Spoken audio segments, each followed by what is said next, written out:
back to the Healing Version Podcast. It's your host, Debo. Welcome back to the Healing Version Podcast. It's your host, Debo. Welcome back, y'all. Welcome back. Welcome back, y'all. Welcome back. Y'all probably like, no, you welcome back. What's up, y'all? Thank you so much for being here. I appreciate it. If it's your first time being here, thank you so much for coming and joining and listening to my podcast. I truly appreciate it.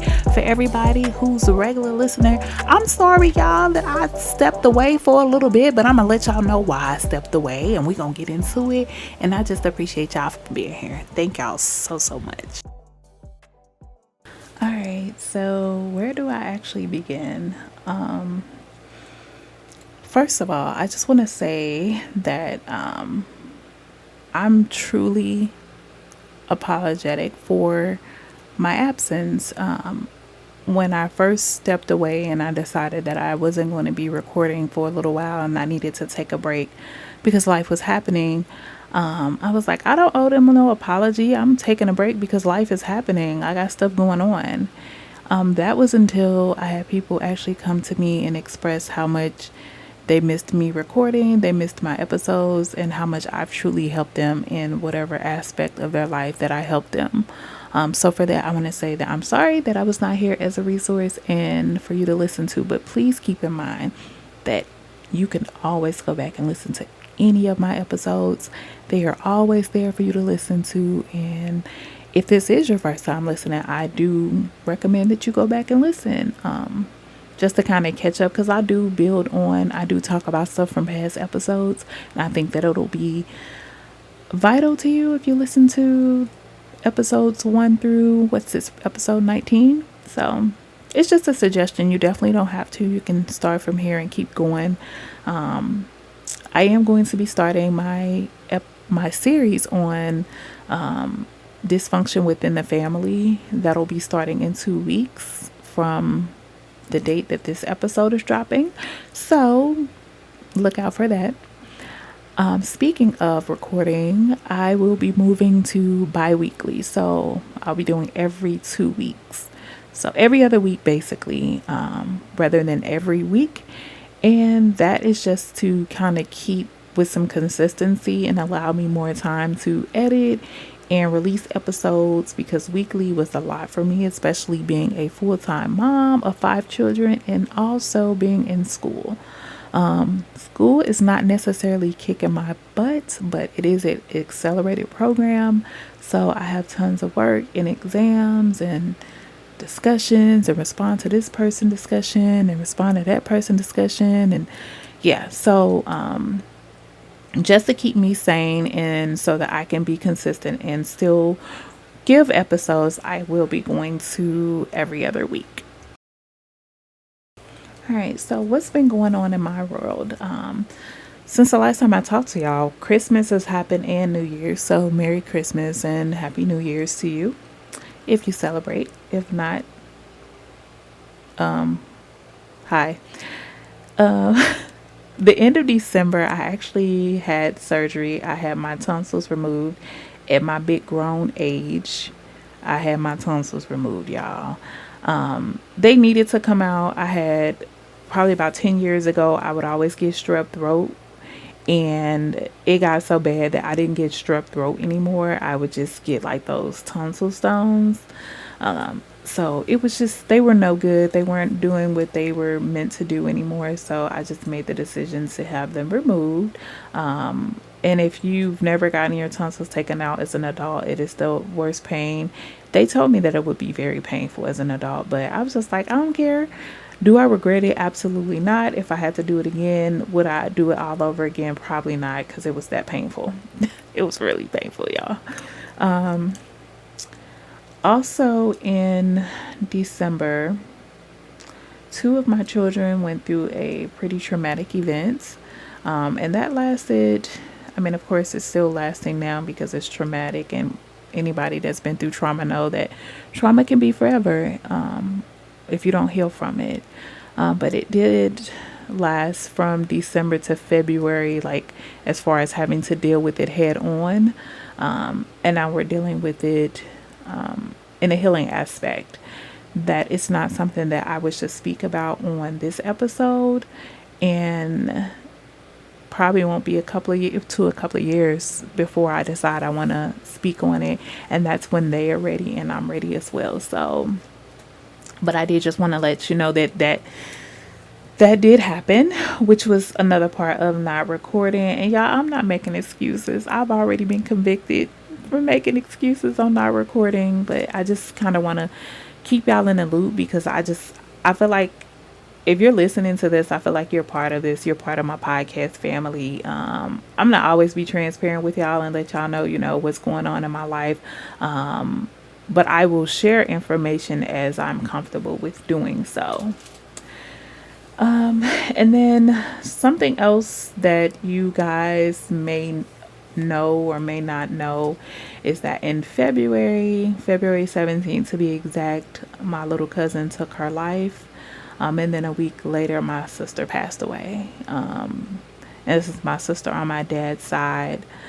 So a lot of this podcast episode that I'm doing today is, as you can see the title, It's Okay to Not Be Okay.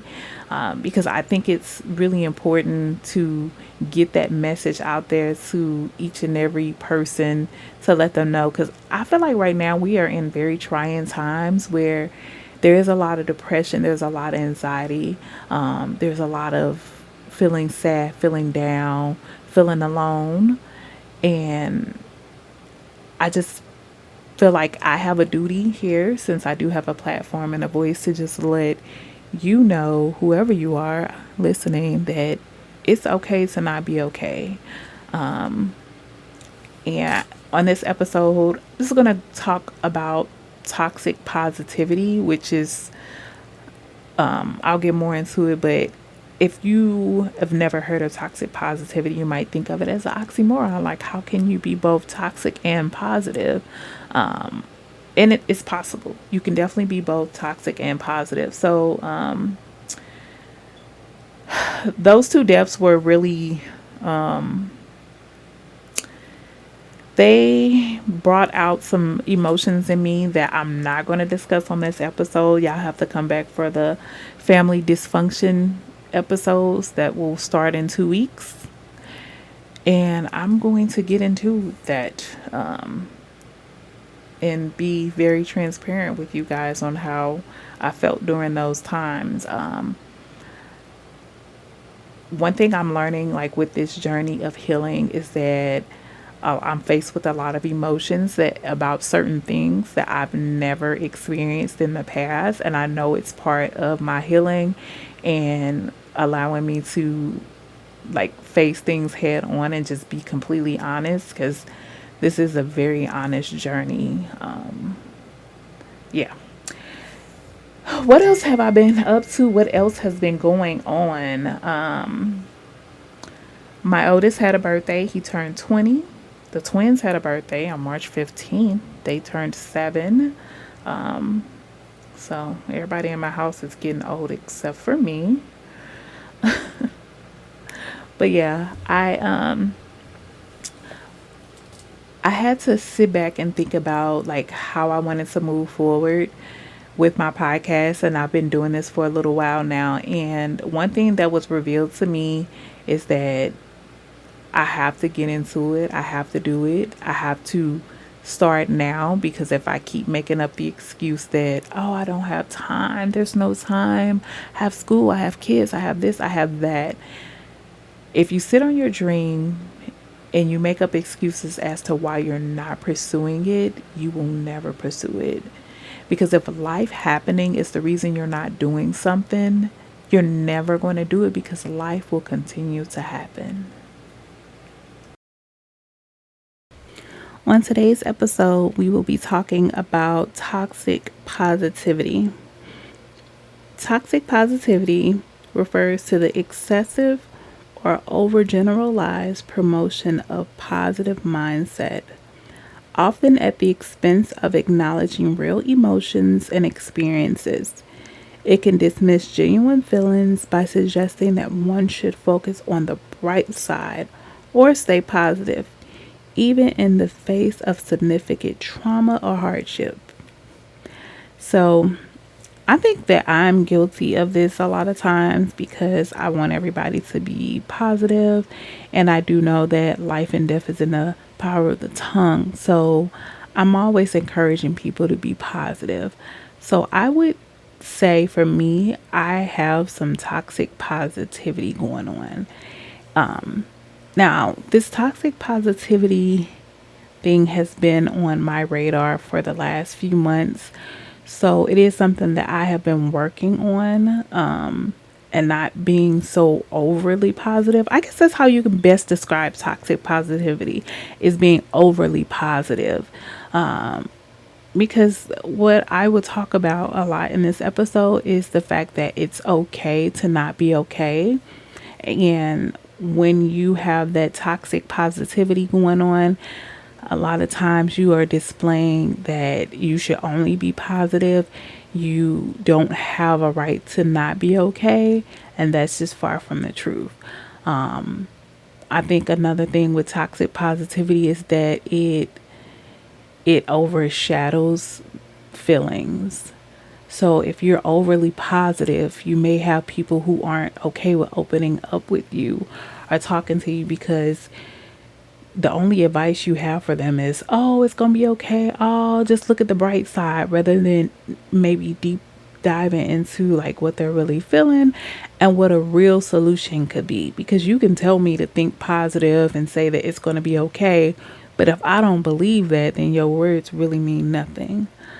So something to think about, something I've really been thinking about. I'm like, man, I'm always like, because I'm on this healing journey and I got a healing podcast and I speak mental health. So I'm just positive and I want everybody to be positive and look at the bright side. Now, I will say this, it has been a struggle because now I'm more conscious and I have to step back and think like, is this a situation where I can tell this person, oh, you're going to be all right, it's okay? Or is this something that we need to deep dive into some resources? I need to talk, like, we need to like have a heart to heart. Like, what is the real solution to what you're feeling? Another thing with toxic positivity, which it mentioned like in the definition that I read, is how it really discounts people's feelings. Like what did it say? It says, this is at the expense of acknowledging real emotions and experiences. It dismisses genuine feelings by suggesting that one should only focus on the bright side. So it's okay to be positive. But what I get out of this is like your positivity has to have some balance. Not that you need to be negative. We're not doing that. But the fact that there's a time and a place for positivity, if that makes sense. I know that might go over some people's head because they'll be like, oh, you should always be positive. I'm not saying don't be positive. I'm saying that sometimes you can't tell a person to be strong and they just lost their mama. Like, that's not the right, I wouldn't say that. You want to say something along the lines of nothing. Just be there. That's like the best thing you can do in those type of situations. Just be there and listen. All right. So why is toxic positivity such a controversial thing when healing? So number one is emotion suppression. So encouraging only positive emotions can lead individuals to suppress anger, sadness, or grief, emotions that are vital for processing trauma. Let me read that again. Encouraging only positive emotions can lead individuals to suppress anger, sadness, or grief, emotions that are vital for processing trauma. Suppression can delay or complicate healing. Ooh, did y'all hear that? So basically, holding your feelings in and suppressing all of that, it can hinder you from healing. It can hinder you from getting to the level of not being triggered by certain things. So in order to not suppress, you're healing, you can't suppress your emotions. I like that. Okay. Then the second thing, in regards to toxic positively being toxic positivity being controversial to healing is the invalidation of experience. So when people are told to just be happy or look on the bright side, it can minimize the depth of their struggles, making them feel misunderstood or isolated. Healing requires validation and space to confront difficult feelings. That is so true. That is so true. Like, having people that you can talk to when you're going through things or when you're healing, and because healing is an ugly process. I think people look at healing as like a this beautiful thing. Maybe it's a sore and it get a scab over and then it gets new skin and it just looks good. No, healing is more like if you ever got your tonsils removed, healing is the emotional and mental healing is like that. It it's so if you've ever gotten your tonsils taken out as an adult, I'll say that. So I got my tonsils taken out in December of last year. And I may have already mentioned this, but just in case you didn't hear that episode. So I got my tonsils taken out, and my big grown self, that first day was gravy, right? Because I I was drugged up. I ain't feel nothing. Day 2 was like, I need some medicine. Day 3 was a little worse. Baby, by day 4, 5, 6, 7, 8, I was regretting getting that surgery. That was the peak time. So when you think of mental healing, you think of you come into it and you get triggered, and then you start like healing, and it gets ugly because more things get exposed about you, because healing is about accountability. So more things get exposed about you. You start seeing stuff that's wrong with you, and now you got to take accountability, because if you don't recognize what's wrong with you, which is taking accountability, then you can't heal from it. Because how you gonna heal from something that you don't know that you need to heal from? I'm gonna say that again. How do you heal from something that you don't know needs to be healed? It's like impossible. So when somebody is going through something in the healing realm and they are expressing their feelings, we got to be mindful of like how we make them feel like about expressing their feelings. Like, are you a safe space? And it's okay if you're not. Everybody's not equipped or set up to talk to people, have people talk to them. It's not for everybody. Trust me, I understand that. So yeah, invalidation of experiences, don't do it. Number 3 is creating shame. Toxic positivity can make individuals feel guilty for having negative emotions, as if they're failing at healing. This can add a layer of shame to their struggles, making recovery harder. So I think that's a really big one. I think that creating shame is probably oh, I don't want to go there yet. Y'all gonna have to come back for the next episode. Yeah, but creating shame and not emotionally like being there for people that need you, shame on you. You creating shame for them. No, shame on you. If you know that a person is needing something, or they're going through something, or they feeling some type of way, and you're not checking in, like sometimes y'all, I know everybody go through stuff, but sometimes you got to get out your body, get out your feelings, and get out of so much of what you got going on to like check on the people you care about. You know what I'm saying? Like, this ain't no dig in nobody. This is just like, this is really me saying, Like sometimes we see things, and I'm talking about me too, and we will fail to check on that person because it's like, oh, they'll be okay. Eh, and not knowing that you've created a unsafe space for them to even come and talk because you created shame. But yes, come back next week for more of that. I'm gonna be good in this episode. I can't promise y'all I'm gonna be good next week or the next time you hear an episode, which will be every 2 weeks. If you didn't hear, we're going every 2 weeks. Okay, back to the episode, right? So number 4 is oversimplifies complex processes. So true healing is not linear.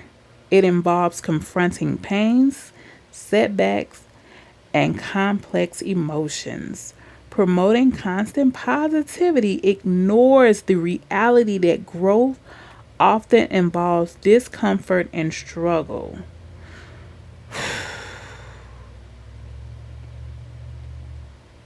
Like I said, when it comes to healing, you have to recognize and realize what needs to be healed because that's the only way you're going to heal it. And you got to be willing to confront it too. You got to be willing to stand in front of that thing and be like, look, I'm not my trauma. You will not take control of me. You don't have control over me. I'm my own person. I got this. Like, you got to be able to confront it so that you can heal. You got this. You got this. You got this. Trust me. So some more examples of like phrases that are can be considered toxic positivity phrases. Everything happens for a reason. Oh, y'all, that's my favorite one. Why would y'all say that? Just stay positive. Others have it worse, so don't complain. If somebody tell me that, I'm gonna slap them.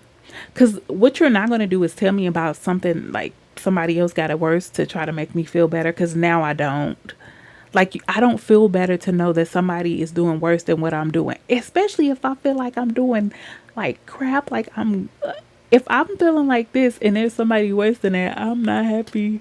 I'm just now I'm sadder. Like I don't know. I don't know. I don't. That I don't like that phrase at all. But everything happens for a reason, y'all. I don't care that they saying that's like a toxic positivity phrase. I believe that. I believe that on so many levels, especially spiritually. Everything happens for a reason. I don't believe in coinky dinks. No, it's not a coincidence. Like it happened because it was supposed to happen and it happened for a reason. But anyway, we're not gonna go down that road because it's a long one for me. Because I'll take y'all all the way down that road. So some things that we can do as a whole, as a community, as a family, as a friend, as a lover, as a cousin, as a sister, as a brother, is provide resources or be that person for a person, whoever that person may be.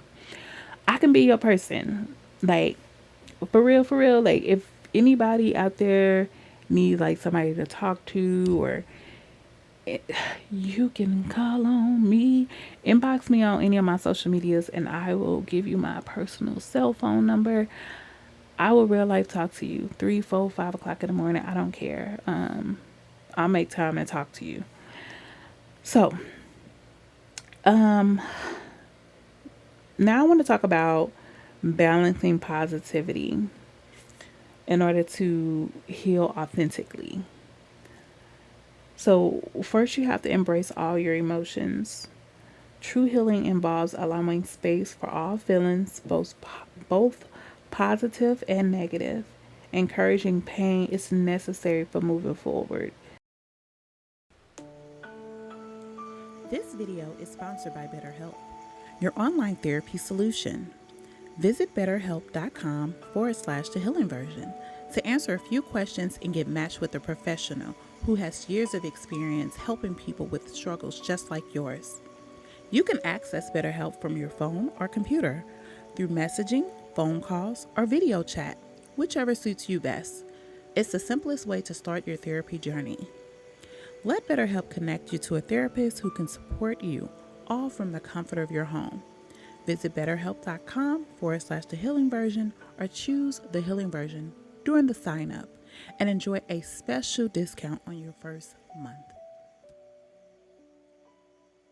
So, as I was saying, being able to look at the pain, look at the trauma, whatever you're healing from, look at it and be able to dissect it and be like, okay, well, dang, that's why I have trust issues, or that's why I have abandonment issues, or that's why I have whatever it is that you have. You will recognize it within that pain, because that pain is there for a reason. That pain created some type of thing that is a character trait or personality of you, that once you start healing, it'll go away. So I encourage you to face whatever head on.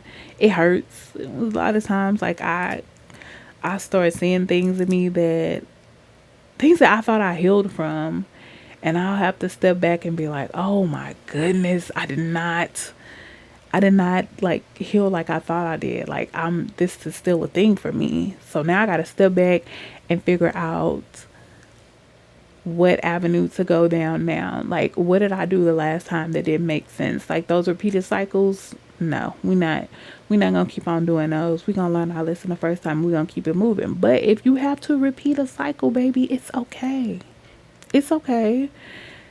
It's probably something that you missed the first time, that you thought you got everything, but no, you got to go back and learn. I done repeated some cycles. This is one cycle that I don't know. I think I may be stuck in. We ain't gonna talk about it on this episode. We'll talk about it on a future episode. Okay.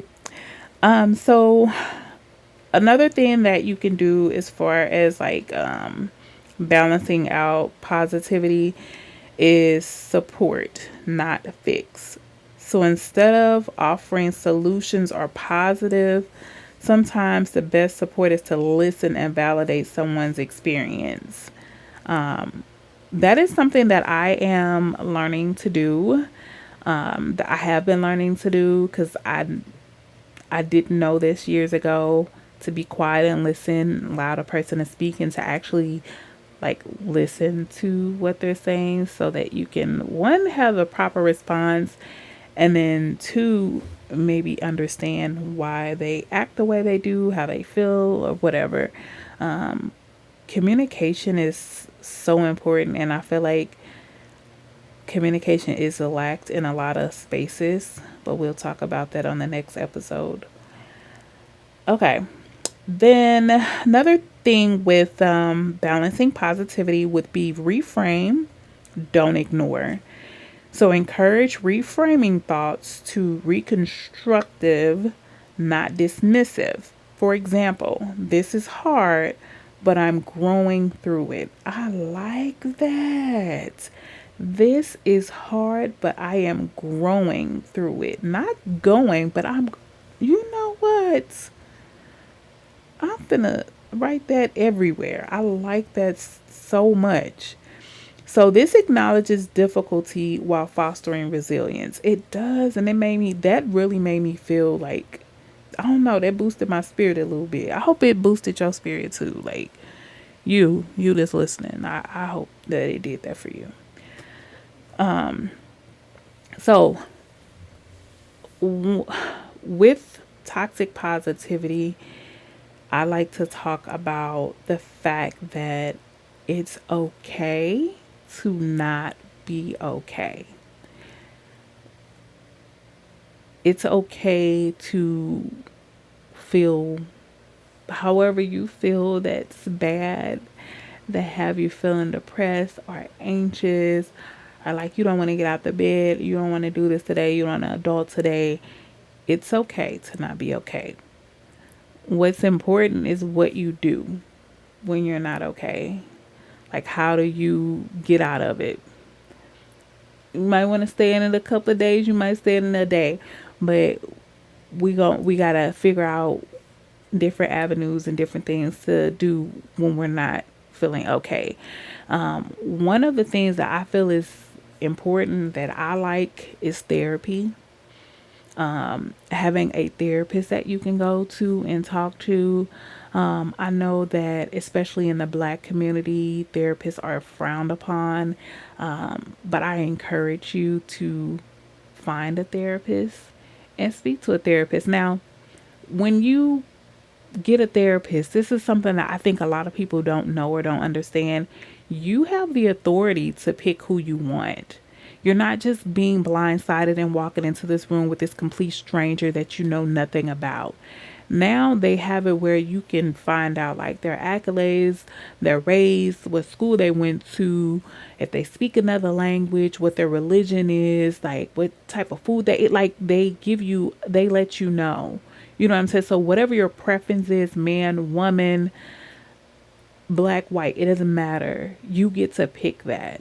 And I just feel like therapy is important in the fact that it's somebody who doesn't know you, don't know your story, don't know anything about you. And this is a trained professional, a trained mental health professional that is going to listen to you and and listen to you in a way that other people who aren't in that profession will listen. Not no shade towards, your granny or whoever you go to in those situations. I'm just saying to have a trained professional speak with you and then also offer you like some homework. I like homework from the therapist. They give you books to read. They tell you, hey, write out, think about this and write this out. Write 5 things of this. And it's really personable and it makes you think. It makes you think about like, how did I get here? What's happened? Like, I don't know. For me, I'm gonna pick somebody when I say therapist, I'm gonna pick a therapist that I can open up to. I can be myself. I can just lay it all out. And that's truly what a therapist is, and that's what you can do. So I said all that to say, have you somebody that you can talk to. And if you don't want a therapist, like I'm not trying to make you get a therapist or push you into therapy. So if you prefer to talk to your friend, your girlfriend, your boyfriend, your husband or wife, as long as it's somebody that you can trust, that you can talk to, do it. And on the other end, on the other side, be somebody that somebody can talk to. Like be a safe space. I I get so I don't know what word I want to use. I don't want to sound like boastful or anything, but it makes me really happy when people come to me and they're like, I heard your podcast episode and you said X, Y, and Z and it helped me. I was going through this and it helped me. Or like I've had so many people come to me and tell me like how much my podcast helped them. It'll be people I didn't even know that was listening. And I was like, oh, you heard? Like, oh, I'm so happy. And not recording for all of these months, I felt horrible. I felt horrible not recording, but I promise y'all, every single time I decided I was gonna start recording, something happened. Something came up. And that's how it felt. But that's neither here nor there. I'm back now. I don't plan on leaving you guys anytime soon. But yes, have somebody to talk to. Be somebody that somebody can talk to. I don't know if you guys follow me on social media or if I talk to you in real life. If you don't, on February 17th, my little cousin took her life. She left behind 5 children, sisters, a father, huge family.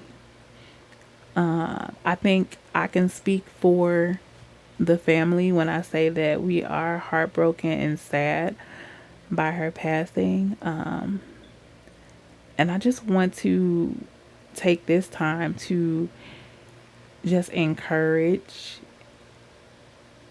everyone who is affected by the loss. If you are listening, like I love you and I'm heartbroken too. And I just want everybody to know that it's okay to not be okay. It's all about what you do when you're not okay. And it's it's important to like recognize in other people too. That's why it's so important like for family to have like a strong dynamic where you checking in and you making sure someone's so okay, and is the kids good. It's a family is so important, and I'll be going into my whole dysfunctional family, what am I going to call this? A series. I'll be going into a whole series on the dysfunction of family. I'm not going to apologize for anything that I have to say. I'm not going to hold back. I am not, I'll say this. If I say something in this dysfunctional family series that offends you or make you feel some type of way, I did exactly what I was supposed to do. I do encourage y'all to listen. Like, I ain't finna be shady or nothing, and I don't mention names. So if you feel it, it's probably for you. But the whole purpose of the series is to break down why the family is dysfunctional and what we can do to help, what we can do as a whole. Now, I've been talking about family togetherness on my podcast for a while now.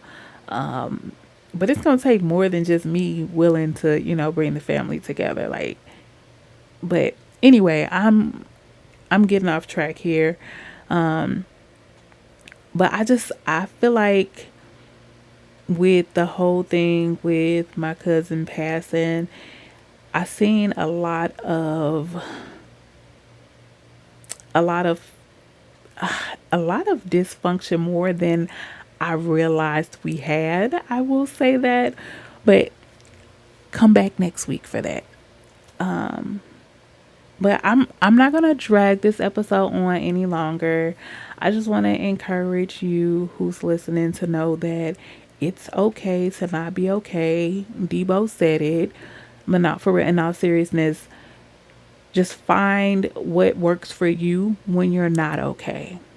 I can't tell you what that is. I can't tell you what to do. I can't tell you what I do. I go give me a pedicure. I take myself to breakfast. I love walking in the park. It's something about nature, hearing the animals. Sitting outside, period. Getting some fresh air, taking deep breaths. Journaling. Journaling helps. I get in my journal and I go in like I'm talking to somebody.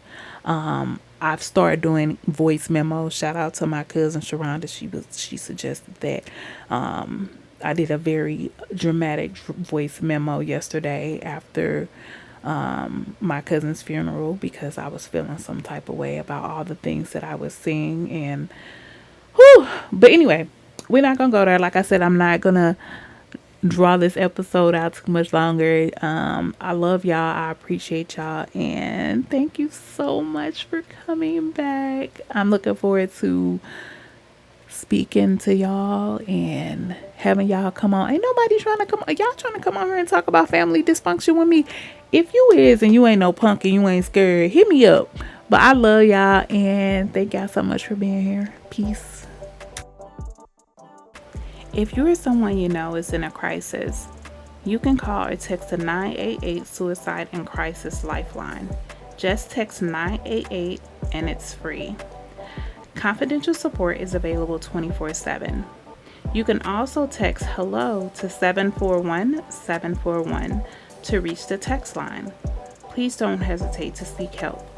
Taking care of your mental health is just as important as taking care of your physical health. You are not alone and help is available.